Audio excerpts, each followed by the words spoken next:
There is a rhythm to existence, a silent music playing beneath the noise of our daily lives. Every joy, every sorrow, every moment of stillness, it is all part of a grand, unseen composition. The universe breathes in cycles. The tide rises, the tide falls, the sun blazes, then bows to night. And we, too, are woven into this rhythm, our emotions ebbing and flowing like notes in a vast and intricate symphony. But if we are not careful, we mistake the passing storm for the climate, the single dissonant chord for the entire song. We clutch fleeting emotions as if they define us, forgetting that they are but echoes of something deeper. Feelings are not masters, they are messengers. And when we learn to listen, without being ruled, we begin to conduct our own harmony.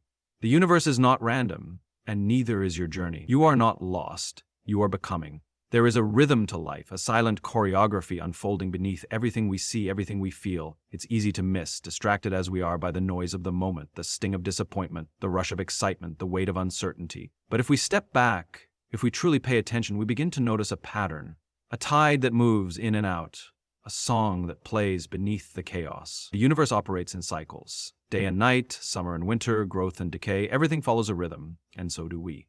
Our emotions, like waves, rise and fall. They are not fixed, not permanent. Yet how often do we anchor ourselves to a single feeling, believing it to be our identity? We say, I am anxious, I am angry, I am broken, as if these passing emotions define us. But they don't. They are movements, not monuments. They come and go, just as the sun does, just as the seasons do. And when we recognize this, we begin to see them for what they truly are, not chains that bind us, but signals guiding us. But here's where we get stuck. We resist the ebb and flow. When we are happy, we cling to it, afraid that if we let go, we may never feel it again. When we are in pain, we do the opposite. We push it away, bury it, pretend it isn't there. And in doing so, we miss the lesson. We misunderstand the design. The truth is, emotions are neither good nor bad. They simply are. They exist to serve us, to help us navigate the complexities of being human. Fear keeps us alert. Sadness teaches us what matters. Joy reminds us what is worth fighting for. But none of them are meant to be permanent. They arrive, they move through us, and they fade. And that's the beauty of it. The storm never stays forever. The night always makes way for dawn. Yet many of us live as though the feeling we have in this moment is the only one we will ever know. As if heartbreak is the end of love. As if failure is the end of success. As if a moment of doubt erases all the moments of courage that came before it. But that's not how life works. That's not how the universe works. Everything moves, everything changes, and just like a great symphony, life is not made of a single note played over and over. It is the highs and the lows, the quiet pauses, the crescendos that take our breath away. Imagine listening to a song that never changed, never grew, never shifted. It would be unbearable. It would feel unnatural. Because it is. So, why do we expect our emotions to stay the same? Why do we fear their passing instead of embracing their movement? Perhaps it is because we forget that we are not separate from the rhythm of existence. We are the rhythm of existence. And once we accept that, once we trust it, we begin to move differently. We stop fighting the waves, and instead we learn to ride them. We stop holding on to what is meant to pass, and in doing so, we create space for what is meant to come. This is not about controlling every feeling we have. That's impossible. It's about understanding them. It's about knowing that no matter how intense, how overwhelming, how consuming an emotion may feel in this moment, it is not forever. And more importantly, it is not you. You are not the tide. You are the ocean. You are not the note. You are the symphony. And when you finally realize that, you stop fearing the music. You start dancing to it. We've been taught to trust our feelings, to follow them as if they are a flawless compass guiding us through life. Listen to your heart. Trust your gut. Go with your emotions. And while there's wisdom in intuition, there's also danger in letting feelings take the wheel. Because feelings, no matter how real they seem in the moment, are not facts. They are not truth. They are simply signals. And like any signal, they can be misunderstood, misinterpreted, even misleading. Think about it. Have you ever felt completely certain about something, only to look back later and realize you were wrong? Have you ever been overwhelmed by sadness, convinced that it would never pass, only to wake up one morning feeling light again? Emotions are powerful, but they are also temporary. They shift with time, with perspective, with experience. Yet in the moment, they demand to be heard. They insist they are the only reality that exists. And so we react. We lash out in anger, not realizing that anger is often just hurt wearing a mask. We shrink in fear, not recognizing that fear is sometimes just excitement disguised as doubt.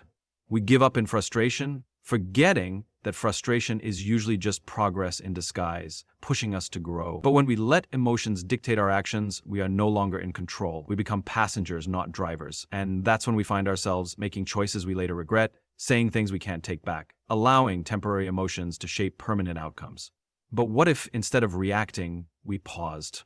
What if instead of being ruled by our emotions, we learn to listen to them without obeying them? Emotions are not the enemy. They are messengers. They show up to tell us something, to reveal something about our needs, our wounds, our desires, but their job is to inform us, not to define us. Imagine standing in front of a fire alarm. It starts blaring. The noise is loud, urgent. Your heart starts racing. In that moment, you have two choices. You can panic, run around, react without thinking, or you can pause, assess the situation, and determine if there's actually a fire or if it's just a drill. Either way, the alarm did its job. It got your attention. But how you respond, that's up to you. Our emotions work the same way. They sound the alarm, they grab our attention, but just because you feel something doesn't mean you have to act on it immediately. You can step back, take a breath, and ask, what is this feeling trying to tell me? When you start seeing emotions this way, something shifts. Instead of drowning in them, you rise above them. Instead of feeling controlled by them, you gain control over them. You start making decisions not based on fleeting feelings, but on clarity, wisdom, and purpose. And here's the most incredible thing. When you stop letting emotions rule you, you don't become numb. You don't lose passion or intensity. In fact, you gain more of it. Because now your energy isn't wasted on emotional chaos. It's directed. It's intentional. You feel everything just as deeply, but you are no longer at its mercy. Emotions will always be part of the journey. They will come and go, rise and fall, and that's okay. That's natural. But remember this, you are not your emotions. You are the one who experiences them, the one who interprets them, the one who decides what to do with them. So the next time a feeling crashes over you like a wave, don't resist it. Don't let it carry you away either. Stand in it, observe it, learn from it, and then, when you're ready, respond. Because you are not a slave to your emotions. You are the one who chooses what happens next. There's a reason why some of the greatest moments of clarity happen in silence. It's in the stillness of the early morning before the world wakes up. It's in the pause between words in a meaningful conversation. It's in the space between musical notes, where the absence of sound makes the melody richer, more profound. But silence is uncomfortable, isn't it? We avoid it. We fill it with noise, with distractions, with anything that keeps us from sitting alone with our thoughts. Because when everything goes quiet, we are left with ourselves. And that can be terrifying. But silence is where understanding begins. It's where we find the truth beneath the surface. The challenge is, most of us have trained ourselves to react instantly. We feel an emotion and we act on it. We don't pause to question it, to understand it, to explore where it's coming from. Instead, we speak before we think, we make decisions in a rush, we let a fleeting feeling dictate our next move, and then we wonder why we feel overwhelmed, why our lives feel out of balance, why we keep getting caught in the same emotional storms over and over again. But what if instead of reacting, we learn to pause? Just for a moment, just long enough to listen, not to the noise of the world, but to the quiet wisdom within us. Because there is something extraordinary that happens in stillness. Clarity emerges. Think about water. When it is agitated, when it is disturbed, it becomes cloudy, chaotic. You can't see through it. But when you let it settle, it becomes clear. It reflects, it reveals. Our minds work the same way. When we are constantly moving, constantly reacting, constantly filling every empty space with noise, we lose sight of what really matters. But when we learn to sit with our emotions, without rushing to act on them, we begin to understand them. We begin to see them for what they are. Not absolute truths, but passing waves, each carrying a message, each inviting us to listen. Stillness is not passivity. It's not weakness. It's power. It's the space between stimulus and response, where wisdom lives. The greatest leaders, the wisest thinkers, the most grounded people, what do they have in common? They don't react impulsively. They don't let their emotions hijack their decisions. They pause, they reflect, they allow the dust to settle before they move. And yet, in our world, we have glorified speed. We celebrate the quick comeback, the instant decision, the immediate reaction. But wisdom is never found in speed. It's found in presence. It's found in the ability to hold space for a feeling without letting it control you. It's found in the courage to sit in discomfort and listen to what it's trying to teach you. Because every emotion carries a lesson. Anger might be telling you that a boundary has been crossed. Fear might be pointing you towards something you need to confront. Sadness might be reminding you of what you value most. But you'll never hear the lesson if you don't stop to listen, if you don't make space for stillness. So the next time you feel overwhelmed, the next time your emotions feel like they are demanding an immediate response, stop just for a moment, breathe, sit with it. Ask yourself, what is this feeling trying to tell me? And then, when you are ready, move, not from impulse, but from understanding. Because stillness is not inaction, it's mastery. It's the moment where control begins. There's something fascinating about music. If you listen closely, you'll notice that it's not just the perfect notes that make a song beautiful, it's the contrast. Contrast, the rise and fall, the tension and release, the quiet moments that make the loud ones more powerful. Without dissonance, there is no resolution. Without pauses, there is no rhythm. Life works the same way, yet when we experience difficulty, when things don't go our way, when we face setbacks, when we feel lost, we act as if something has gone wrong, as if the struggle is a mistake. But it's not. It's just part of the composition. It's a necessary movement in the greater piece of your life. Think about any great story. The hero never starts strong and stays strong. That would be boring. There is always a challenge, a moment of doubt, a test that seems impossible to overcome. That's what makes the story worth telling.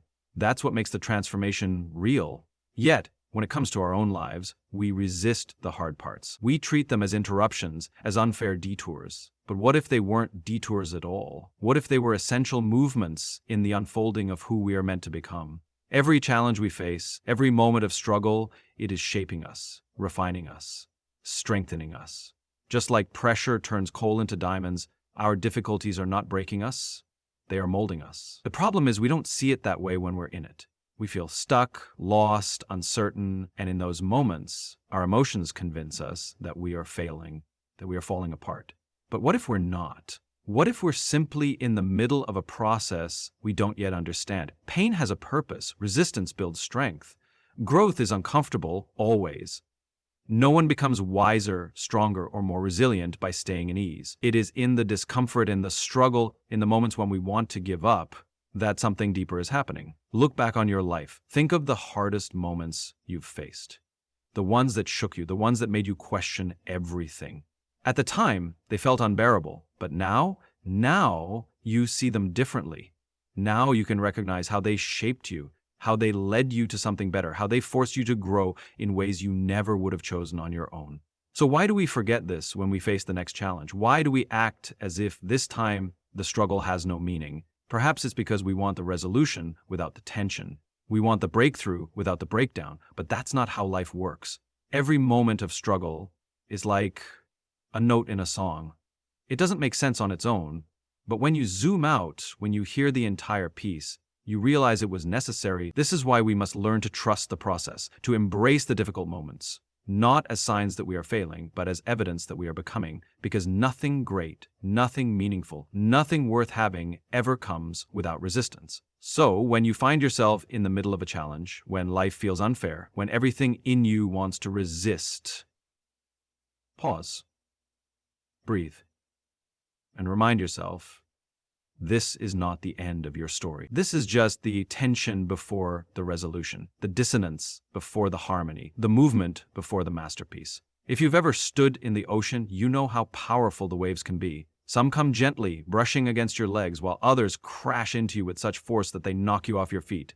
And when that happens, the instinct is to fight, to resist the pull, to struggle against the current. But anyone who's spent enough time in the water knows the secret. The more you fight, the harder it becomes. The ocean doesn't bend to your will. You have to learn to move with it. Our emotions are the same way. When we feel something intense, anger, sadness, frustration, our first instinct is to control it, suppress it, or push it away. We don't want to feel uncomfortable, so we bury the feeling, pretend it isn't there, distract ourselves with work, with entertainment, with anything that keeps us from facing it. But the problem with unacknowledged emotions is that they don't disappear. They wait, they build, they manifest in ways we don't always recognize. Short tempers, restless nights, unexplained stress, and eventually, They demand to be felt. The irony is, the more we resist an emotion, the more power it has over us. The moment we say, I shouldn't feel this way, we create inner conflict. We turn a passing wave into a storm. Not because the emotion itself is dangerous, but because we are fighting it instead of understanding it.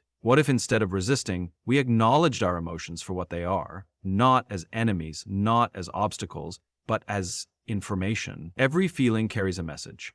Anger tells us something we value has been violated. Fear signals that something matters deeply to us. Sadness reminds us of what we cherish. Emotions are not meant to be controlled, they are meant to be understood. But understanding requires presence. It requires that we stop running, stop distracting ourselves, and actually sit with what we are feeling. And that's uncomfortable. That's why so many of us avoid it. But discomfort is not a sign that something is wrong. It's a sign that something important is happening. Think about a compass. It doesn't always point toward the easiest path. It points toward true north. The direction may lead us through difficult terrain, through uncertainty, through fear, but it is leading us where we are meant to go. Emotions work the same way. They are pointing us toward something, and when we learn to listen, we gain clarity. We stop reacting impulsively, and instead, we start responding with intention. This is not about being ruled by emotions. It's about developing a relationship with them. It's about learning to recognize, I feel angry right now, but I am not my anger. I feel afraid, but I am not my fear. When we separate ourselves from the emotion, we can engage with it differently. We can ask, what is this trying to tell me, rather than how do I make it stop? Imagine what life would feel like if, instead of being overwhelmed by every emotional wave, you could ride it. If, instead of being controlled by feelings, you could use them as guides. That's the power of emotional mastery. Not suppression, not avoidance, but understanding. Because emotions are like the ocean. They will rise, they will fall, they will move through you. You cannot stop them, and you don't need to. You just need to learn how to navigate them. And when you do, you realize something powerful. You were never meant to fight the waves. You were meant to learn how to swim.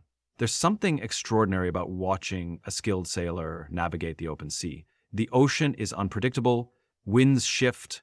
Storms roll in. Waves rise and fall without warning. And yet the best sailors don't curse the wind. They don't fight the waves, they adjust the sails. They understand that control is not about forcing things to go their way. It's about working with the forces around them, adapting and moving forward with intention. Life, like the ocean, is unpredictable. Our emotions, like the wind, change direction without warning. We wake up feeling confident, and by midday, self-doubt creeps in. We start the day feeling calm, and one unexpected comment, one moment of frustration, sends us spiraling. We assume that if we could just control how we feel, if we could eliminate fear, silence anger, remove sadness, then we'd finally have peace. But peace doesn't come from control. It comes from trust. Trust that emotions are part of the journey, not obstacles in the way. Trust that just because a feeling is uncomfortable doesn't mean it's wrong. Trust that no emotion is permanent. That joy and sorrow, excitement and fear, all ebb and flow, just like the tide. The mistake we make is believing that mastery means eliminating the difficult emotions. But that's not mastery, that's avoidance. True mastery is knowing that you will feel everything, joy and grief, hope and disappointment, love and loss, and choosing how to respond. It's knowing that the presence of fear doesn't mean you should stop, that anger doesn't mean you have to lash out, that sadness doesn't mean you have to retreat. The strongest people are not the ones who feel nothing. They are the ones who feel everything, yet remain steady. They are the ones who can hold space for their emotions without letting those emotions dictate their choices. Think about a candle in the wind. If the flame is weak, the wind will extinguish it. But if the flame is strong, the wind doesn't put it out. It makes it burn brighter. It fuels it. In the same way, emotions are not here to weaken us. They are here to strengthen us. If we let them, they refine us, they teach us, they challenge us to become more self-aware, more intentional, more in tune with who we are and what we stand for. But that only happens when we stop running, when we stop trying to force our emotions into submission and instead learn how to work with them. That's emotional intelligence. That's real control. Not control over what we feel, but control over how we respond. So the next time a wave of emotion rises within you, pause, breathe. Don't resist it, don't suppress it, observe it. Ask yourself, what is this emotion telling me? How can I use this rather than be used by it? And then, like a skilled sailor, adjust your sails. Move forward with purpose, not impulse. Because strength is not about never feeling the storm. It's about knowing you can sail through it.